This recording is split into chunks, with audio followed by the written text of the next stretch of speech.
Hello friends, आप सभी का स्वागत है एक बार फिर से हमारे यूट्यूब मोटिवेशन चैनल में।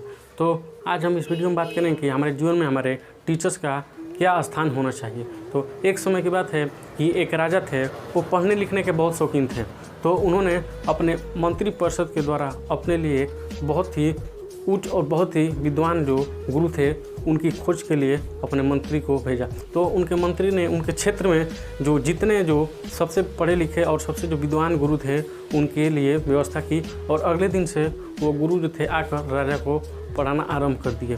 इस तरह से प्रतिदिन गुरु आते थे और राजा को पढ़ाते थे। यह प्रक्रिया कम से कम 1.5 महीने तक चली।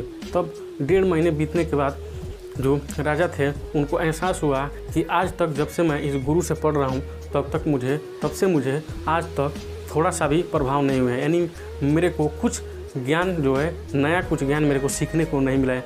आखिर ऐसा क्यों हो रहा है? राजा ने सोचा कि गुरु पर तो सवाल उठाना नहीं चाहिए, क्योंकि इतने बड़े गुरु हैं, इतने महान गुरु, अगर इन पर सवाल उठाता हूँ तो ये खुद को मेरा अपमान कर देंगे। लेकिन फिर से 1 महीना पढ़ने के बाद राजा को फिर से कुछ समझ नहीं आया, फिर से कुछ भी वो ज्ञान था वो अर्जित नहीं कर पाए, उनको कुछ समझ नहीं आ रहा था। तो एक दिन क्या किए, वो डर से ही वो गुरु से पूछ दिए कि हे महाराज, मुझे तो आपसे पढ़ते हुए पूरे 2 महीने से ज़्यादा दिन हो गए हैं, लेकिन आज तक मुझे कुछ भी समझ में नहीं आ रहा है।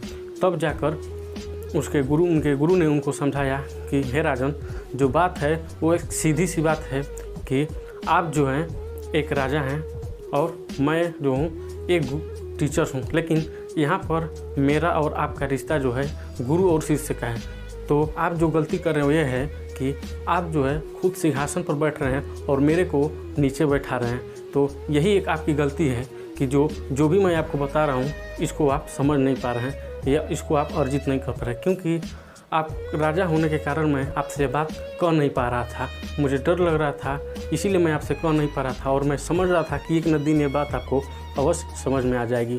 तब जाकर राजा के दिमाग में ये बात समझ में आई, और अगले दिन से राजा ने गुरु को एक उच्च स्थान पर बैठाया और अच्छे से पढ़ना शुरू कर दिया और एक अच्छा सा ज्ञान हासिल की। तो हेलो फ्रेंड्स, हमारे जीवन में हम कितने भी आगे हो जाते हैं, धन, पैसा, रिश्ते, कुछ भी हो जाता है, अगर हम अपने गुरु को एक अच्छा स्थान नहीं देते हैं तो हमारे लिए सब बेकार है। गुरु को स्थान देना ये मतलब है कि हम कैसा स्थान दे रहे हैं, इससे मतलब नहीं हमको, इससे मतलब है कि हम उनको कैसा स्वभाव दे रहे हैं, कैसे हम उनको इज्जत कर रहे हैं। तो हम कितने भी बड़े हो जाएं, हमारे अपने जीवन में गुरु को साथ लेकर चलना चाहिए और उनसे अच्छा व्यवहार करना चाहिए।